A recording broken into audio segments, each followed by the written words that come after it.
Yeah, what was it like when Grandpa was a boy? Okay, I lived on a farm, and my dad was the caretaker of the farm. I think that I know the day that Pearl Harbor was bombed, I was sailing my ice boat out on Lake Auburn. And I came home, and Mom says, "They bombed Pearl Harbor." And I said, "Where's that?" I knew where it was. We knew that the way things were going in Europe and all the countries, Poland, Czechoslovakia was being taken, and then they took Holland, Belgium, and France, and then they were beginning to bomb England, and so it was obvious. I mean, Hitler's objective was to go to get England and then get the States. I mean, I was known, you know, I was known. And so every red-blooded American wanted to go. When it came time, I was in the University of Maine by then. I knew that I was probably going to be called real soon. And my dad said, "Well, I think we can get you a deferment." I said, "No, Dad, I don't want to do that." My red American blood was boiling right.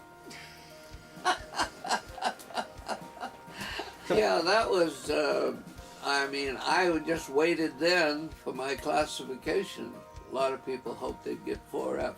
That was, you didn't have to go. But mine was a letter from Franklin Delano Roosevelt. "Greetings from the President of the United States. You have been chosen to, I guess, serve your country." I don't remember the rest of it. My folks took it pretty good for my being an only child. My dad had been in the Army, and so my mom was worried about it. But I was, you know, I remember when I was a kid, I never wanted to go in the Army. But once this all happened, I mean, you just wanted to see the United States stay free. I'd never been out of the state of Maine. Never. I'd been to Portland, south 30 miles. I'd been up to Bangor, and the University of Maine 100 miles, and that's the farthest I'd ever been away from home. But then we went down to the induction station at Camp Devens, Massachusetts, and then they rushed us off to a troop train, and we started going across the country. They shipped us to England. It was just a few days after D-Day that we went over.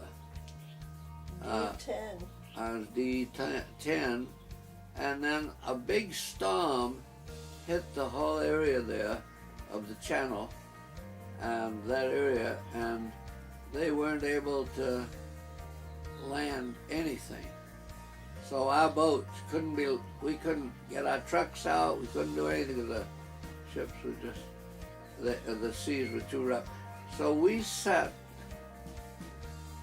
from D10 until D18, yeah, D10 in my memory.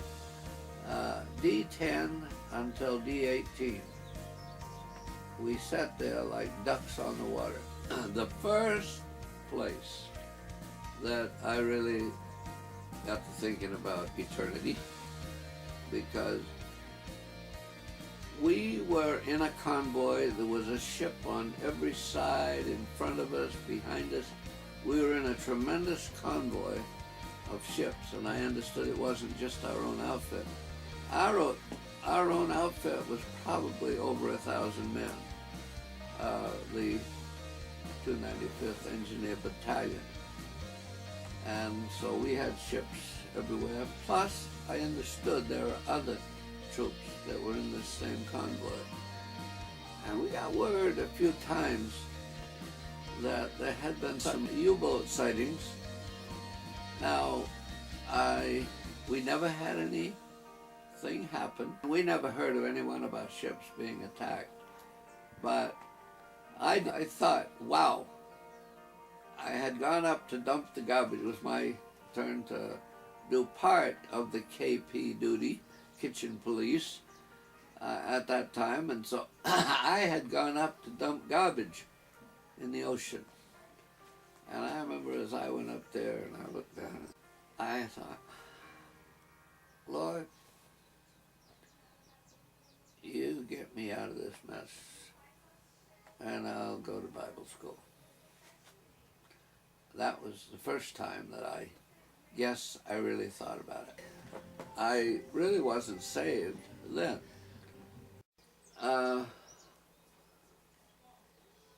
I don't remember the date, and I don't think my book even tells the date, but it was sometime between, say, like February and June, and we were training and so on, and I was invited. I wasn't invited, I was told. I was put on the KP list, and I went to KP that day and do my duty. And that night, the guys came back and they said, "Did you hear what happened today?" I said, "No." I said, he had to shoot their own bazooka, and then they said that they'd have to shoot my bazooka too, and I wasn't there to shoot it because I was on KP. Kitchen duty. Kitchen police is only, it just simply means you got to clean up the kitchen and wash dishes, clean up the tables and whatever there is to do around the kitchen. So that was my duty that day. So as they were testing them, right? Yeah, they were testing them and put the missile in. And what you do is pull the trigger, and that it's run by battery, and the shock is supposed to be a charge that sends that thing out. But as soon as he did that, it didn't work right, and it just blew it right to his head. Somebody else was in my shoes, and that was really something. That little guardian angel, he had a job keeping up with me, but he was always there. We're going across from all the way across France, Belgium, Holland, and into Germany by that time. What it was, they had, that night, we sent out a real barrage of fire from our side over to Germany. We had a lot of heavy field artillery, and everything was firing on them. And we had to cross this river. The river was the Roer River. You had to be very careful. You couldn't just make all kinds of noise. You had to dip your paddle in the water and then turn it and bring it up so that you weren't making any noise when you were going across. So it was very important to be very silent in it. We took our trip over, and it would be the infantry that would protect. If anybody started shooting from the other side, they were the ones that had to protect us, and we had to get them to the other side so that they could just take off and go. So as soon as we got over there, I got off the boat and started sweeping for mine. And then we went back to the other side, but we had to wait around for orders to move to another location, but we stayed there. Things went along pretty good until we had our orders to move out. Well, we got stopped a few times because shells were coming in, and we hadn't gotten hit up to that point. Nobody had gotten hit. And then all of a sudden one came in right close to me. And boy, it hit me in Germany. Hit me in Germany. So my time was over. But anyway, my guys patched me up, And I got in the ambulance and took my ride. But the thing was, when the shrapnel went in and it stopped right at his spine. And mine, yeah, just stopped right at the spine and didn't sever it, didn't cut it. It just stopped right up against it. Just right there.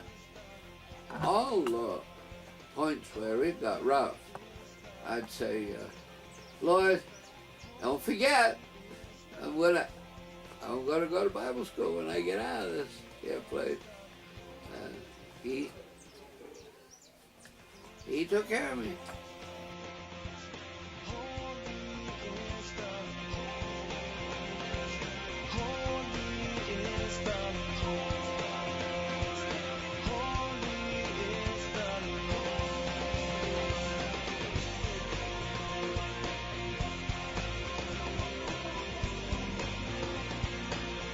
Okay.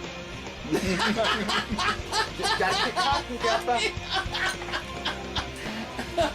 No, it's okay. Let me see. How much was this more? I should. Okay. Yeah, I think that's finished that. All right, you're a good boy. Get up. Oh, now I can have some cake.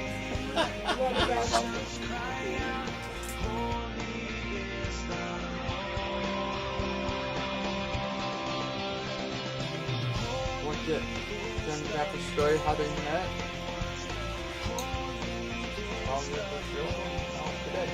I think we're doing good today. Yeah. Well, and I have so many times. I mean, I say, Lord, don't forget. I'm going back to Bible school when I get back. Okay? Yeah.